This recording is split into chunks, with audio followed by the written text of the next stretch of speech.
And we are back, people. Welcome back. Welcome back, people. It's been a long time. It's been a good 3 weeks now, fourth hour.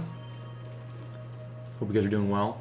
Hope you guys have enjoyed your other classes for a little bit. But, yeah, we're ready to get back and start learning about some econ. How you guys doing out there? How are you guys doing? It's good to see you. I don't really see you yet, but I'll see you soon, right? Today, we're going to start looking at how markets work. So we're going to start looking at markets, which is supply and demand, which usually sometimes a little bit scary here in economics, supply and demand. But don't worry, I'm going to try to go slow, all right? And we're going to spread it out all week. We'll start doing demand today. We'll do supply tomorrow. We'll put them both together on Wednesday. We'll build on it on Thursday. Don't you worry, but we're kind of picking up you know, and some tough material here. I will not lie. You guys all out there? How we doing, people? Tell me how you're doing. How are we doing? Can you guys hear me? You guys did miss the haunted house. I missed Halloween with you guys. Maybe we can do it sometime. We'll go in the haunted house, but it's been a long time, man. A lot has happened since we had class together. A lot has happened. Not gonna lie. People, are you guys out here or no? Can you guys not talk in the chat? Let me see. First one to talk in the chat gets a more dollar. Gets extra credit. Yes, there we are. There's people. All right, I thought something wasn't going on here. There we are, people. How we doing? How we doing? Good. We got Michael back in the house. We got Alexis back in the house. Caitlin, Landon, Erwin. Man, I remember you guys a little bit. No, we just don't know what to say. How you doing? No, I'm kidding with you guys. All right, cool. All right, so what are some big time announcements we have to do? Not a ton, right? Because we kind of closed out business the last rotation. Now we're just kind of starting here, right? So here's your attendance in the chat today. Your attendance in the chat is, I thought it was kind of a good one, actually. It says, what is something popular now, but everyone's going to look back at 5 years from now and think, wow, why did I like that? Right? That's crazy. All right? Think about that one for a little bit. And you have to explain why. You can't just be like, right now I like fidget spinners, but now, 5 years I'm not going to like it anymore. Right? You know? But, yeah, that'll be a good one there. Let's see what you guys got.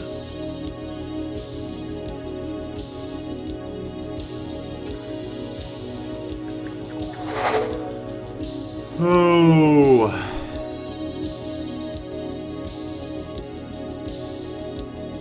See how many people we got here too. Oh my gosh. People, you guys all can't say the same thing. Oh my gosh. Alright. You guys are all clearly saying TikTok. And TikTok, 5 years from now, you guys are going to look back and be like, that is outrageous. You guys are probably going to be right on that. You guys are probably going to be, I don't know, yeah, you're probably right on that. I mean, I feel like something's going to replace it, though, and it's going to be similar, right? Like, I feel like TikTok is not Vine, is it not? Right? TikTok is pretty much Vine.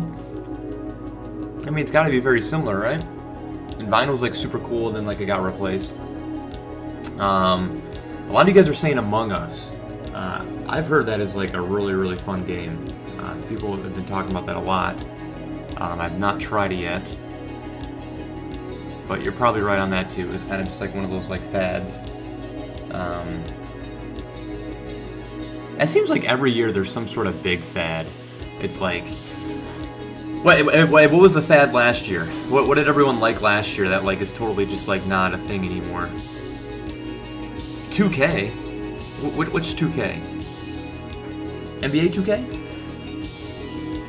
Alright, people. While you guys are discussing that, Musically, I didn't even heard of that one. I skipped that one.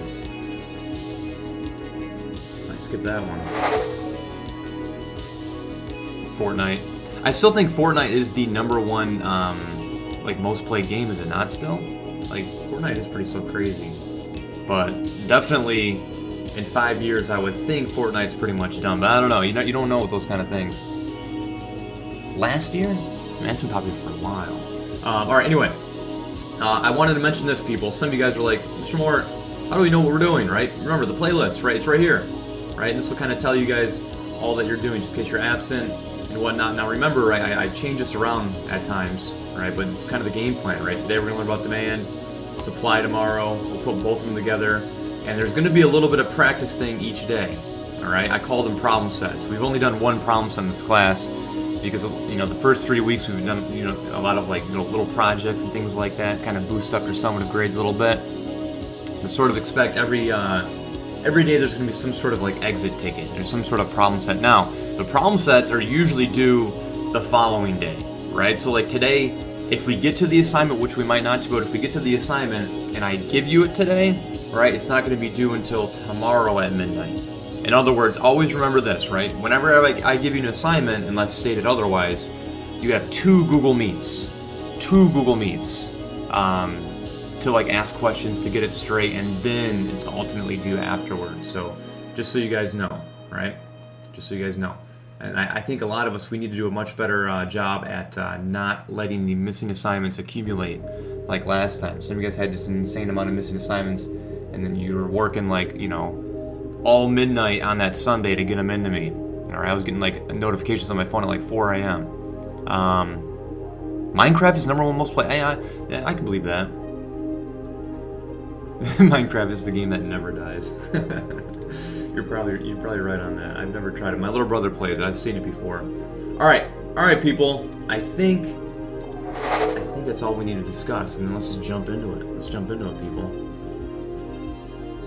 Yeah, I think that's all we need to discuss. Now, people, I'm not trying to scare you, but I will say, and I know it's like our first day back together, right? People, you got to pay attention today and the entire week, obviously, but supply and demand is one of those things that, you know, if you miss a day and you come back the next day, it's going to be very, very tough. It's like math where you learn a concept and then the next day you learn a concept within that concept. It's going to be very, very hard to just ease back into class every single time. So today and tomorrow are the most important days. I would argue Wednesday probably is as well. And then we're just going to keep building on those concepts, right? We're going to go in concepts within the concepts. So just be aware of that, right? Like, you can't have off days. You can't put your attendance in the chat and then go back to sleep and then wake up and Google me and be like, what is this? All right, what is going on here? All right, don't do that, okay? But supply and demand. Now, I think you guys have heard about supply and demand before, mentioned, but now you're finally going to learn about it, which is pretty exciting, I would say. All right. Oops, did I switch back? No, I did not. All right. Demand. All right, so today we're going to talk about demand first. We'll talk about supply tomorrow. And the reason I like to learn about demand first is usually demand is a little bit easier for students to understand. And the reason is you guys all demand things. You guys are all consumers and you behave accordingly, right? You guys know how to behave to changes in prices, and we're just going to define that, and then we're going to look at, things that do change your behavior, all right? Supply tomorrow is a little bit different, right? Because you have to put yourself in the shoes of like a producer and how do producers respond to the changes in prices, right? Which is a little bit tougher, but supply goes a little bit quicker because you learn a lot about the concepts within demand that we put in the supply. But the whole point is we're going to learn about demand first, right? Even though like most people say supply and demand, not demand and supply, right? All right, but what is demand? All right, so people, what is demand? What does it mean to have demand for a good or a service? It means this. It means you are willing and able to buy it. To have demand for a product means you're both willing and able to buy that good. All right, so check on learning, right? Does Mr. Moore have demand for baby diapers? Does Mr. Moore have demand for baby diapers, right? And the answer is no, right? I have one of the two parts of this equation, I can do it, right? I am able to buy baby diapers for sure, right? Like I can afford baby diapers, even though like it does escalate very quickly when you do have a baby. Baby diaper prices and it's a huge expense, but I'm able to buy baby diapers for sure. However, I'm not willing to buy baby diapers. So therefore I do not have demand for baby diapers because I don't have a baby, okay? What about this? Does Mr. Moore have demand for Lamborghinis or Bugattis Right? I think Bugattis are cooler than Lamborghinis nowadays, but either, right? No, I do not, right? Well, again, I have one of the two parts here, right? I'm willing to buy a Lamborghini or Bugatti, like, you know, I think it would be cool, and like I wouldn't be opposed to it. However, there's no way I'm able to buy it at all. Even if it was much cheaper, I still would just not be able to like rationally like budget and be like, yeah, I can afford this, and this is a good buy for me, right? So again, I do not have demand for it. You have to be both willing to buy it, like wanting to buy it, and you have to be able to buy it, aka like you have to be able to afford to buy it, right, in order to have demand for a good. So that's the idea, okay? If you do not have willingness or ability to buy a good, you do not have demand for a good, and your demand is zero. All right, so what is the law of demand? Remember, when we first started learning about this class, we said it was a science. We said it was a science, right? And there's going to be economic laws. We're going to apply those laws, put numbers to those laws, and then put those numbers on a graph, and then manipulate the graph to make generalizations on how the world operates, right? That's what we're going to do here. So the law of demand is this, right? When price changes, how do consumers behave, right? When price increases, what do you guys do, right? Do you guys buy more things or less things when price goes up? Well, when price goes up, typically consumers buy less things, right? When you go to the store and you're like, wow, the price of like my favorite, you know, chips or soda have increased in price, I'm probably going to buy less of those, or I might not buy any of those, is the idea. When price goes up, people tend to buy less things, and when price goes down, people tend to buy more things. That is the law of demand. It's very, very easy, and you guys should all know that. There's an inverse relationship between the amount of things that you want and the price of those things, right? If price goes up, you're going to buy less. When price goes down, you're going to behave by buying more things. That's the law of demand, inverse relationship, and you got to know that. Okay, so let's do a little check on here, right? Now it says AP Economics, so I just copied and pasted it, but this class, right? This class, actually, let me change it right now, or else I'll forget for the next semester, because I feel like we're going to be virtual all year, people. I don't know how you guys feel about that, but I think it's where things are heading, all right? So I'm willing to sell several A's in this class, all right? You get an A in this class if you pay the right amount of money. Unethical, yes, right? But let's put it to the test. If you give me a certain number of dollars, amount of money, I am willing to give you an A in this class, right? You have to show up for attendance purposes, right? But all assignments you don't have to do, and I will give you an A for those assignments, right? That's the deal, okay? Well, if the price is, oh man, I didn't even put it on here. If the price is $0, right? How many of you guys think would you bid it up? How many of you guys think would buy it, right? If the price was $5, right? Or sorry, let's do $0, right?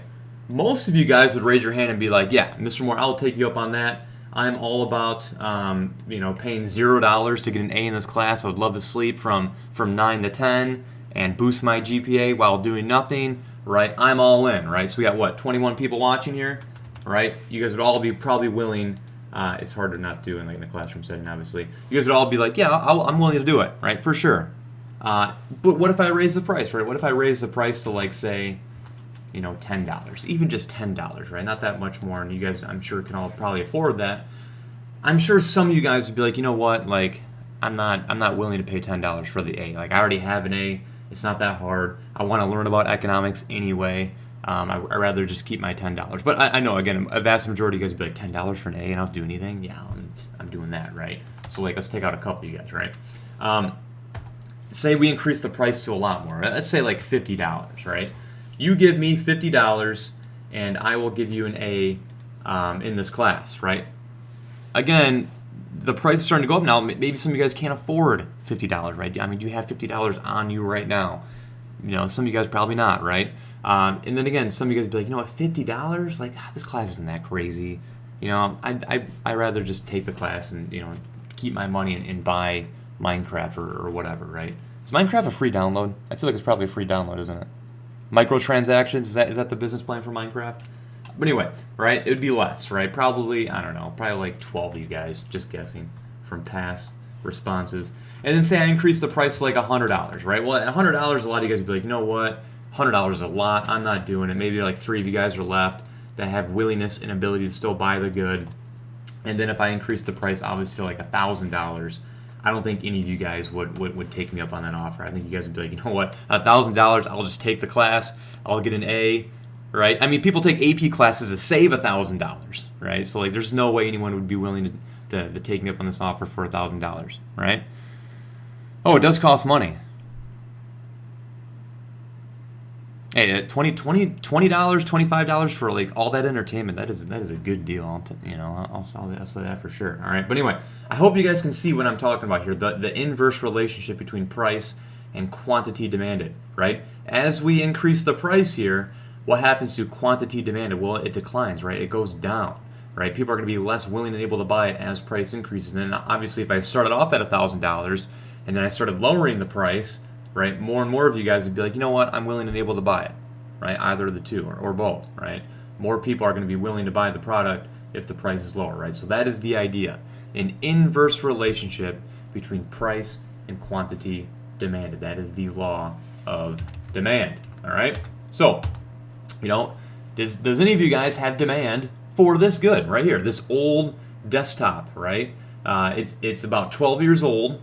Everything on it's completely outdated. And the price is $900, right? Do you have demand for this good, right? The answer probably is no, right? One, you're not willing to, because like it's a piece of junk, right? You probably can't even play Minecraft on it.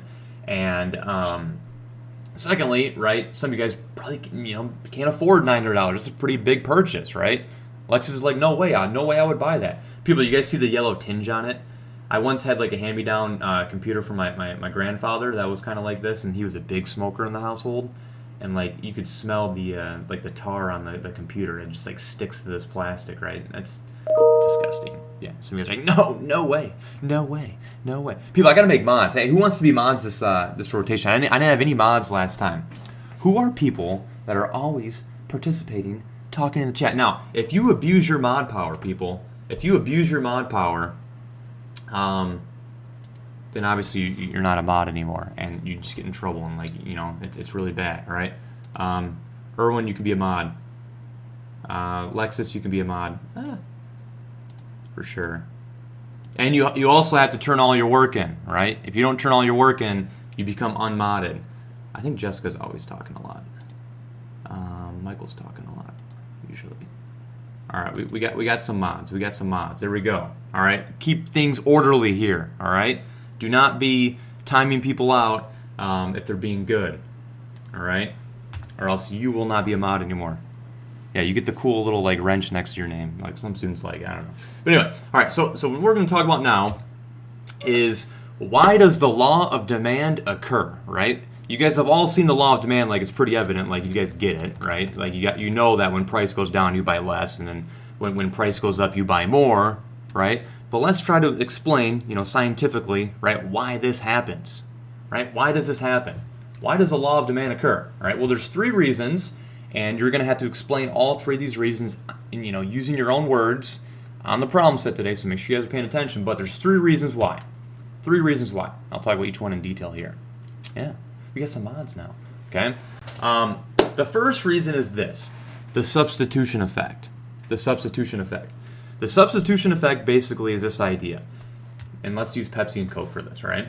If the price of Pepsi increases, why do people buy less? Did I say Pepsi or Coke? Restart. If the price of Coca-Cola increases, why do people buy less Coca-Cola, right? That's the law of demand, right? When the price of Coca-Cola goes up, why do people buy less Coca-Cola? It's because of the substitution effect, right? The reason is they can buy less Coca-Cola because they can buy a substitute good instead. If the price of Coca-Cola goes up, people buy less Coca-Cola because they move away from Coca-Cola and they substitute Coca-Cola out with Pepsi, right?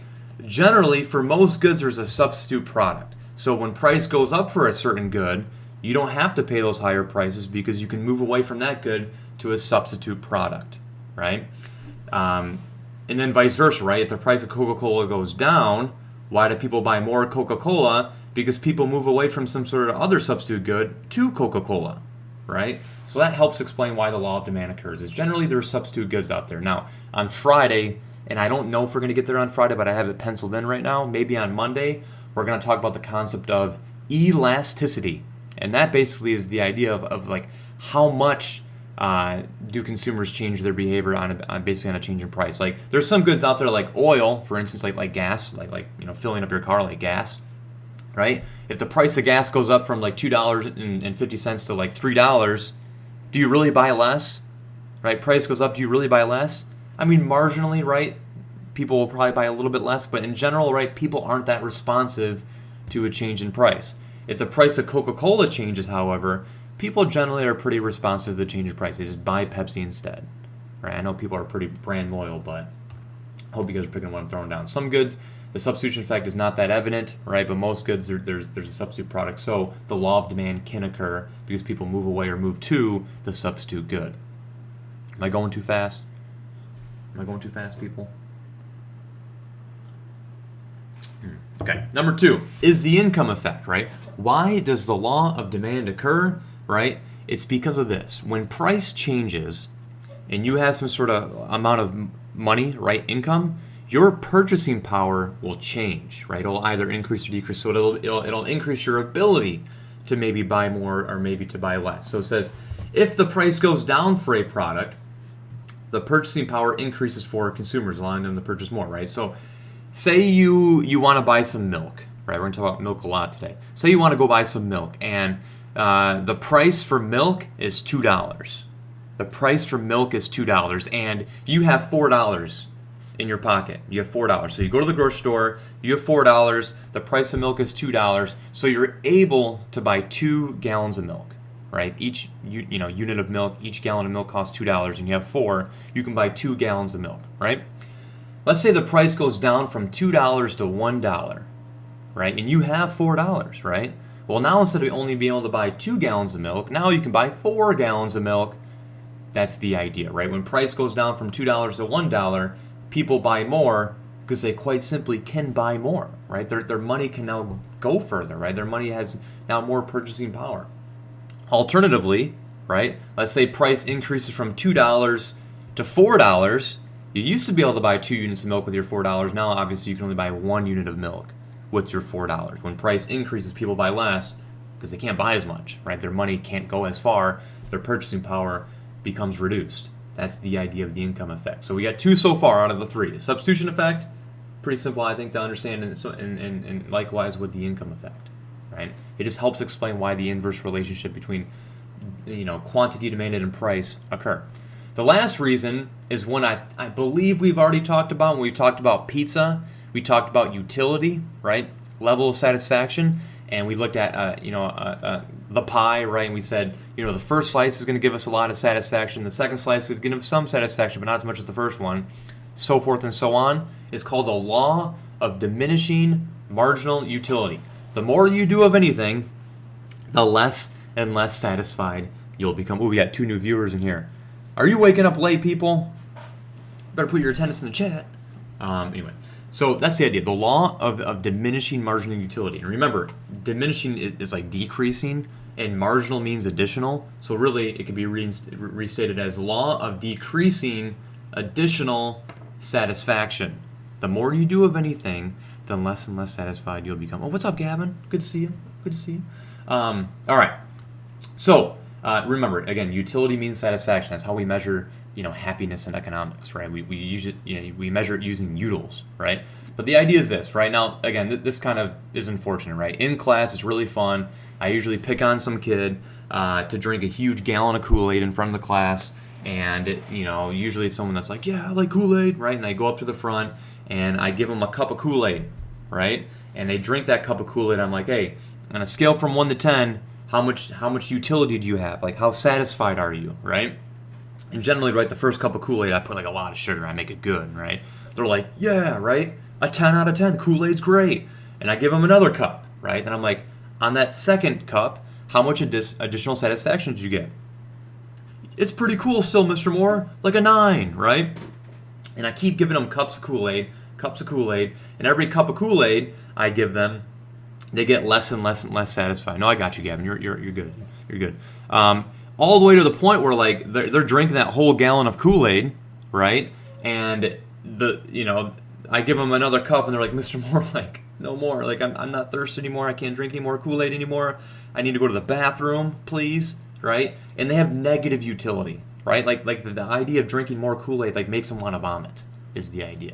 The more we consume of anything, the less and less satisfied additionally we're going to get, right? That's the idea of marginal utility, right? Every time you go to Cedar Point, like you're going to be satisfied probably, right? Because Cedar Point's cool, but the second time you go to Cedar Point, it's probably not going to be as cool as the first time in isolation, right? Like not going to other people. What's up, Aiden? Right?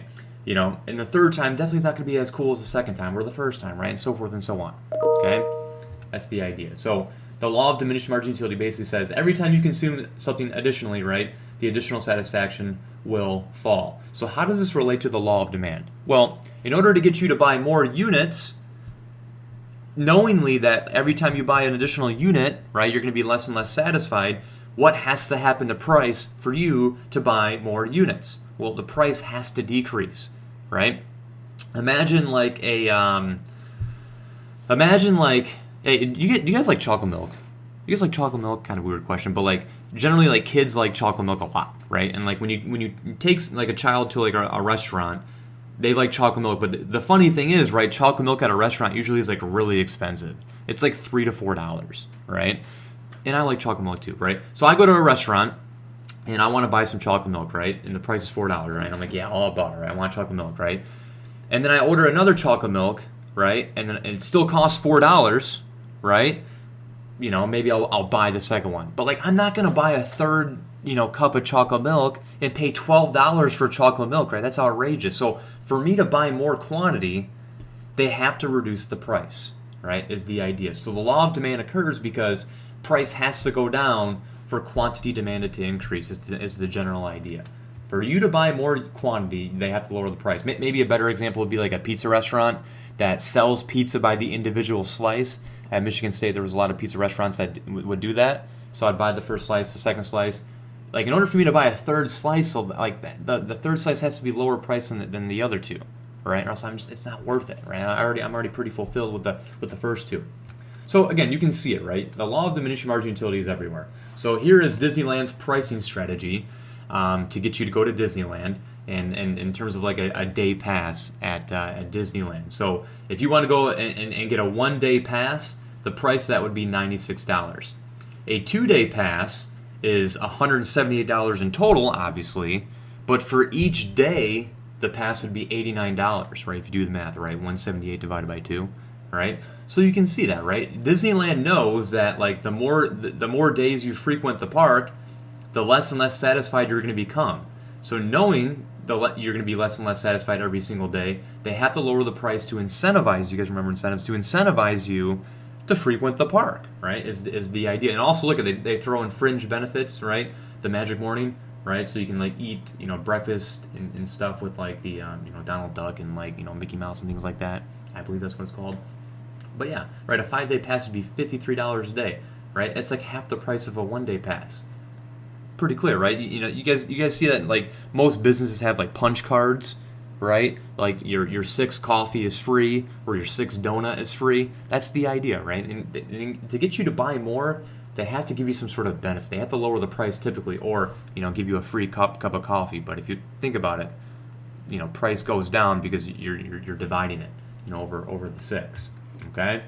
All right, people. So that is the law of demand, and that is why the law of demand occurs, right? So what we're going to do now is we're gonna graph demand. We're going to try to graph it, right? And then obviously we're going to create our our second economic model? I think it is, right? The supply and demand model, right? The demand curve. Oh my gosh. All right, so the demand curve, here we go. So we got some numbers over here. People, this is called a demand schedule, right? Whenever a schedule just means like we're putting two different numbers together and looking at a relationship. So a demand schedule would be we're looking at price and quantity demand, right? Because that's the law of demand. How many units are going to be willing to enable? Are people going to be willing and able to buy at $5? Well, people are willing and able to buy a total of 10 units at $5, right? And then obviously when price goes down, people are willing and able to buy more and more and more, right? We did that when I was telling you guys an A for the class, okay? And for the record, I'm not really doing that, all right? Don't get me in trouble. I'm not really doing that. But anyway, right, if we plot these points on a graph, and we label the vertical price and we label the horizontal quantity.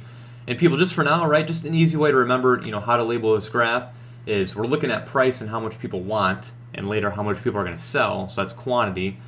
Price goes on the vertical, and an easy way to remember that is price is a vertical letter, right? So put price on the vertical. See what I mean by it's like a vertical letter, right? And therefore quantity is thus left on the horizontal here. And demand has to slope downwards, right? If we put all those points on there and we draw a line through it, demand's going to slope downwards. Demand descends, demand goes down to the ground, demand goes to the dirt, however you want to think about it.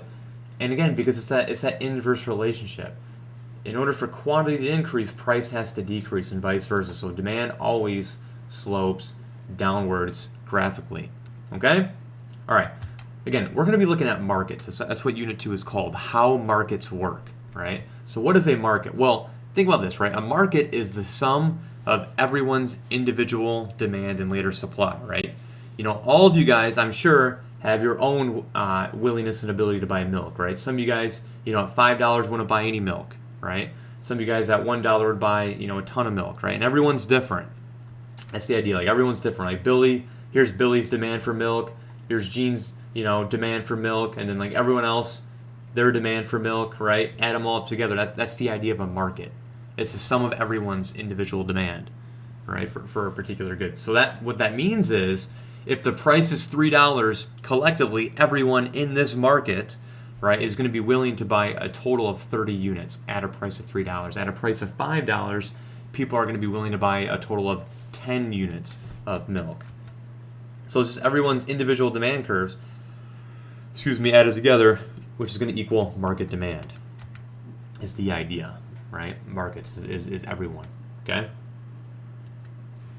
No time for reviews. All right, moving on. All right, so, okay, people, what we're going to talk about next is the toughest thing for students to usually understand, right? It's the concept I usually have to, reteach time and time over, right? Or, in a normal classroom, I'm walking around and, I notice a student struggling, and usually it's this. It's this concept right here, and this is why they're struggling. This is the root of their problems, right? It is this. What changes demand, or what is the difference between a change in demand and a change in quantity demanded? Sounds very similar, right? A change in demand versus a change in quantity demanded, okay? Let me show you on the next, But when you find out that demand and quantity demanded are not the same thing, right? They look the same, right? Demand and quantity demanded, they're very, very different, right? So here's what I'm talking about. A change in quantity demanded is this. Price changes from $3 to $4, right? Let's say that like all producers in this market are charging, the price on the milk is $3, right? That's what it's listed at the grocery store. The milk is listed at $3. And let's say all milk producers, or all grocery stores rather, change the price of milk from $3 to $4, okay? When price changes, that causes a change in quantity demanded. In other words, when price went from 3 to 4, quantity demanded decreased from 30 units to 20 units, okay? People bought less. As a result of a change in price, people are like, I'm going to buy less, right? Because you're going to be less willing and able to buy it at a higher price. That's the idea of a change in quantity demanded. What causes that is a change in price, okay? When price changes, people's willingness and ability to buy, aka quantity demanded, will change, okay? But let's do a different scenario, one that isn't simply a change in price, one that's something else that could happen in the world, right? What if milk makes you smarter, right? What if there's some news headline that comes out and, Harvard conducted a study and they gave participants milk before they took the SAT, and those that were given milk scored much higher on the SAT than those that did not receive milk before taking their SAT, right? In other words, they generalized that milk makes you smarter. If you drink milk, you're going to be smarter, at least in the short term, okay? Well, if that actually happened, I would imagine that at all prices, people would be willing to buy more milk, right? At $5 collectively, people are willing and able to buy 10 units. That's not going to be the case any longer, right? If this is true, people are going to be buying up milk in large quantities. At $5, people are going to be willing to buy more units of milk, right? And at all prices the same. right? At all prices, at $1, people aren't going to buy 80 units of milk. They're going to be willing to buy much more units of milk, maybe $100 or 100 units of milk at $1. That right there is a change in demand. A change in demand means the curve is going to change entirely. At all prices, people are willing and able to buy more or less, in this case more, right? That's the idea of a change in demand.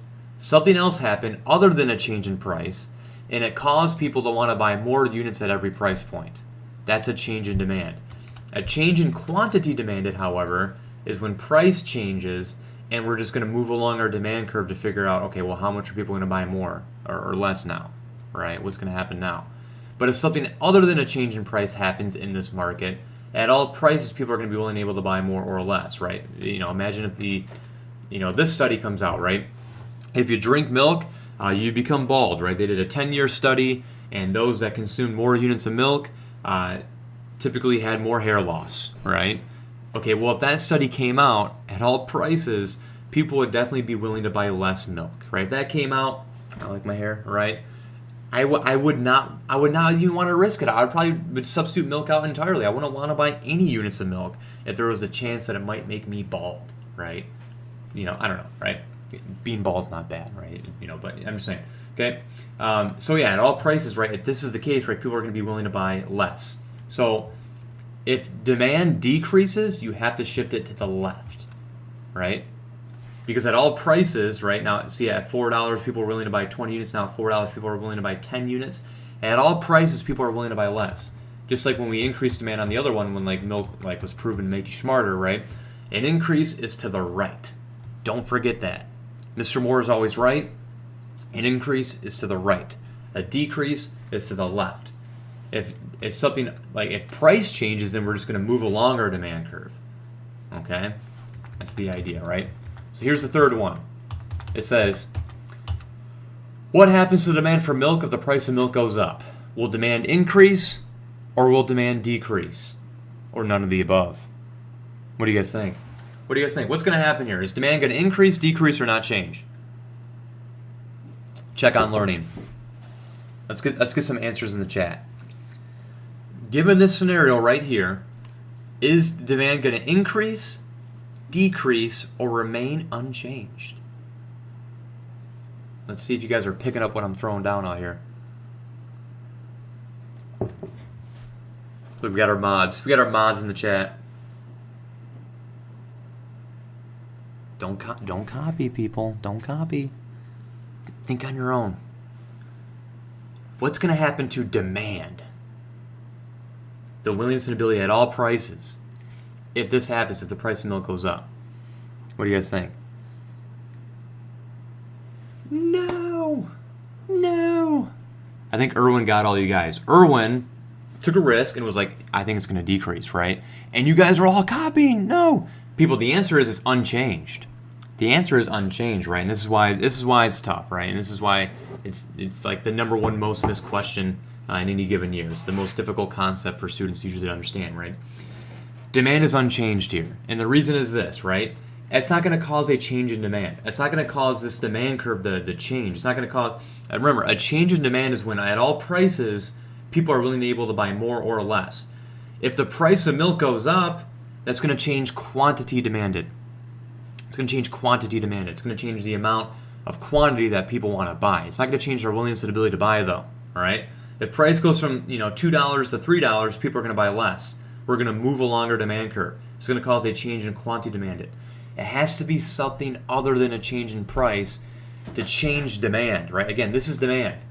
This is demand, right? Demand is like when at all prices, people are willing and able to buy more or less, right? In this case, it just simply says price of milk changes. It doesn't say the price of dairy cows changes or the price of almond milk changes or anything like that. It's going to change, at all prices. It's simply saying just price is going to go up, so people are going to buy less. That's quantity demand. Further illustrations, right? Because I know it's tough. I set you guys up for failure there, right? That's the idea. Breathe in. Okay? People, if price does change, you're not going to shift the demand curve or later on the supply curve. So in other words, demand does not change, right? The willingness and ability to buy at all prices will not change. All that's simply is gonna happen here is it's gonna change quantity demanded. Okay? Further illustrations, right? You guys can see that there's two ways to get to a quantity of 20 units. One way is via a change in demand, and the other way is via a change in quantity demanded. Okay? So look at this, right? We can get to 20 units from A to B. From A to B is called a change in quantity demanded, right? So how can we get from A to B? Well, we can get there by a decrease in price. If price goes down from $3 to $2, quantity demanded is going to increase by 20 units. In other words, since price went down, there's going to be people that are going to be now more willing and able to buy it simply because price went down, right? Due to substitution effect and income effect and, law of diminishing marginal utility, right? People are going to be able to buy more units because price is lower. We could also get to 20 units by a change in demand, right? In other words, something happens in this market where it's more popular to buy this good, or it's going to rain for 3 months and we're talking about umbrellas, right? So now at $3, people aren't willing to buy 10 units anymore. At $3, people are willing to buy 20 units now. Demand has now changed. At all prices, people are now willing and able to buy more than they were before. That's a change in demand. From A to B, that's a change in quantity demanded. I hope that makes sense. What causes movement from A to B? A change in price. When price changes, that causes this, a change in quantity demanded. And graphically, that's when we move along our curve. From A to C, that's a change in demand. What causes that? Not a change in price, something else, right? Something totally different, right? Something external, right? More popularity, or a change in the price of a related good, or there's more people that are willing to buy it, right? We're going to talk about what changes that, what changes our demand curve, what changes demand here in a moment, okay? I think, right? We'll see how far we get.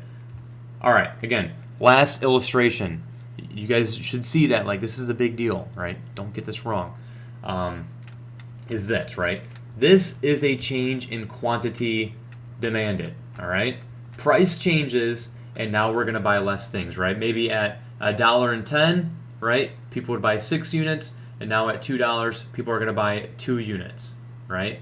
Price increases, people are going to buy less of. That's a decrease in quantity demanded. If price decreases, however, we go this way, that's going to increase quantity demanded from 6 to 9 units now. So what caused that? A change in price. And that alone caused a change in quantity demanded. A change in demand is not a change in price. It has to be something else, right? And we're going to talk about that here in a second. But that means if demand changes, that means at all prices, people are willing and able to buy more in this case, or willing to buy less in this case, right? Remember, it increases to the right and it decreases to the left. Okay. All right, Mr. Moore, you got a decision to make. Should we keep going or not? Yeah, I mean, you guys don't really have anything to do in Google Meet, so we'll keep going just for a little bit longer, all right? But you guys were rewarded. It's less stuff we have to do later on, right? All right, so what I want to talk about now, and this will be the last thing we talk about today, I promise, is what changes demand, right? What causes this right here? What causes the demand curve to change entirely, okay? The acronym or the memory aid that I want you guys to know is called MERIT, right? These are the 5 shifters or the 5 determinants that would ultimately change demand. Now, I don't care that you know these, right? I care that you know if demand is going to increase or decrease by given one of these scenarios, all right? I'm going to ask you guys to recall these for a little bit, right? If I say, here's what happens, what's the shifter, right? You have to tell me oh, that's market size, right? Because there's more people. That's what you have to be able to tell me. But ultimately, at the end of the day, at the end of the week, right, all you have to be able to do is be demand increases, and I'm going to move it to the right. You have to tell me what's going to happen and what's going to happen to demand, right, and how to graphically, change it. All right, so the first shifter of demand, the first thing that would change demand at all prices would obviously be the size of the market, the amount of people in this case, because we're talking about demand, the number of consumers, all right? Yeah, we'll keep it like that. The amount of people, right? If we're taking notes, right? Number of consumers. If there's more, so if we were talking about what's going to happen to the demand for hamburgers in Grand Blanc, like the hamburger market in Grand Blanc, if more people move to Grand Blanc, right? If a whole bunch of people move from Carmen to Grand Blanc or Fenton to Grand Blanc, right? What would happen to the amount of willingness and ability to buy hamburgers at all prices? It would increase, right? Because everyone has their own individual demand. So if we add more individual demand curves to our market demand, obviously that would have to change your demand curve entirely. At all prices, if there's more people, at all prices, people are going to be willing and able to buy more than they once did. You're going to have to change the curve entirely if there's more people. Now, obviously, if people leave, right, people move away from Grand Blanc, there's going to be less demand for all hamburgers, right? Some hamburger businesses are probably going to go out of business, right? Number 2 is this, expectations, all right? Expectations of a future change in price, okay? So this is when price changes for the good, but it's going to be in the future and you're going to know about it, right? So let's say this happened. Let's say what's something that you guys like? I don't know. Your favorite good, right? You guys think about your own favorite good that like you want to buy, like you want to buy it right now, like you really want to buy it, like you want it. If you know that the price of that good's going to go down next month, it's going to become cheaper next month, right? Are you going to buy more or less of that today, right? So just imagine in your head a good that you really want to buy, something that you really want to buy. And you know that in the next month, the price of that good is going to decrease a lot. There's going to be like a huge sale. I don't know, like Black Friday, right? The day after Thanksgiving, where all, prices of all goods are like pretty much cheaper, right? Are you going to want to buy more of that today or in the future, right? You're going to buy less of that today, right? If you know that the price of your favorite good is going to go down in the future, you're going to buy less of that today, right? Maybe a good example would be like gasoline, right?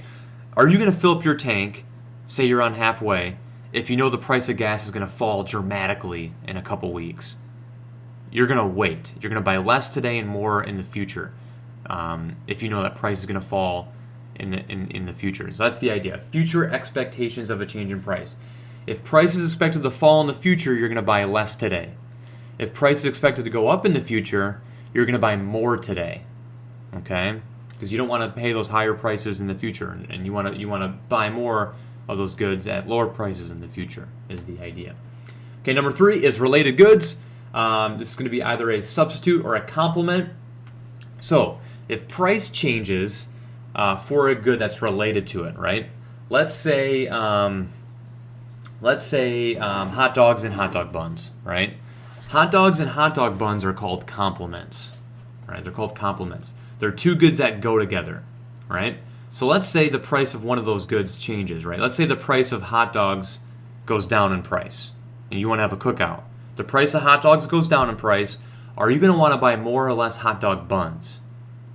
If the price of hot dogs goes down, are you going to want to buy more or less hot dog buns? The answer is you would buy more. Demand would increase. Demand is going to increase for hot dog buns because hot dogs are now cheaper. The price of the overall meal is now cheaper, so you're going to buy more of the other good, the good that goes with it, right? If the price of hot dogs goes down, you're going to buy more hot dog buns. Alternatively, right, a substitute is goods that replace one another, right? That'd be like this. The price of hot dogs goes down. Are you going to buy more or less or hamburgers? All right? This stuff's hard, right? If the price of hot dogs goes down, are you going to want to buy more or less hamburgers? And the answer is less hamburgers, right? Less hamburgers, right? Because those are substitutes. You know, you either buy one or the other. You either eat a hot dog or you eat a burger, right? So if the price of hot dogs goes down, you're gonna move away from burgers and buy more hot dogs. So the demand for burgers would decrease. Hot dog buns go together. So if the price of hot dogs goes down, you're gonna buy more hot dog buns because those are used together, right? So think about, is it a substitute or is it a complement? Does it replace the other good or does it go with the other good? And then are you gonna buy more or less of the other ones, right? So here's what we're gonna do. We're gonna talk about the other two shifters tomorrow. And I want to practice complement substitutes real quick, and then I'll see you guys in Google Meet just so I can say hi, and then we'll call it a day, and we'll save the problem set for tomorrow. Is what we'll do. We'll have no assigned work afterwards. We'll just do that tomorrow. All right, but here, people, substitutes are complements, right? Obviously, right? These are substitutes, right? You either buy Coke or you buy Pepsi. You know, substitutes are complements here. Substitutes, right? You know. Real sugar or fake sugar, right? You're not gonna pour a cup of coffee put real sugar in it and also put fake sugar in it too, right? You either buy one or the other. So if price goes up for this, you're going to buy less of this and buy more of that, right? Vice versa, okay? What about this? What about sleeping in class with your headphones on or paying attention to Mr. Moore, right? Substitutes. You can only do one or the other. You can't do both at the same time. I know some of you guys are trying that right now. What about this, right? Sleeping in your desk, right? Or sleeping at home, right? Do they go together or they replace one another, right? They replace one another, right? You either sleep at home or you sleep on your desk. You don't do both, right? Don't do both, right? Get your sleep at home. What about this, right? This one's a lot easier. An iPhone or an iPhone charger, right? How are they related? Well, obviously they're complements. If the price of an iPhone goes up, people are going to buy less chargers, right? But people, do your iPhones look like this? Do your iPhones look like this? No, they look like this. They're all cracked. Funny, Mr. Moore. All right, Fortnite, right? Obviously, complements that go together, right? You know, if the video game console goes up in price, you're going to buy less of the video game and vice versa. Substitutes are complements. Nike and Adidas, right? Those are substitutes. You buy one or the other. Watching Netflix and studying, right? They're substitutes. You do one or the other. You can't do both at the same time. Cookies and milk, obviously, is a great complement. Your lunch versus my lunch, definitely a substitute, right? You can eat, nice at Qdoba, or you can eat, what the school gives you. That's disgusting. It's disgusting. All right. Substitutes are complements, right? Substitutes, right? If you were dating Jared Leto, right? You're gonna date Jake instead if Jared makes you mad because they basically look exactly the same. Same with these guys. These are substitutes, right? Seth Meyers, BJ Novak, they basically look exactly the same. Bradley Cooper and this guy, same thing. Substitutes. These guys, substitutes. Look at this. Look at Liam Neeson and Fidel Castro. Substitutes for sure. Vincent Van Gogh and Chuck Norris, substitutes, right? Look at that. And then Rihanna and Lime Cat, substitutes. Jacob Black and an alpaca, substitutes. Right? What about this one? This is a real life picture here, people. This is at a local Walmart near you. They put the Halloween mask right next to like real chainsaws. Compliments, but people don't get any ideas. Those are not good compliments there. They're not supposed to be compliments, right? They're not supposed to be, okay? All right, people, we'll end right there. All right, so people, let's go hop in Google Meet just so I can say hi and see you guys all real quick. And then I'll give you guys more information here, all right? Critical information, all right? So you have to be in Google Meet, all right? The second part of your attendance. I'll see you guys here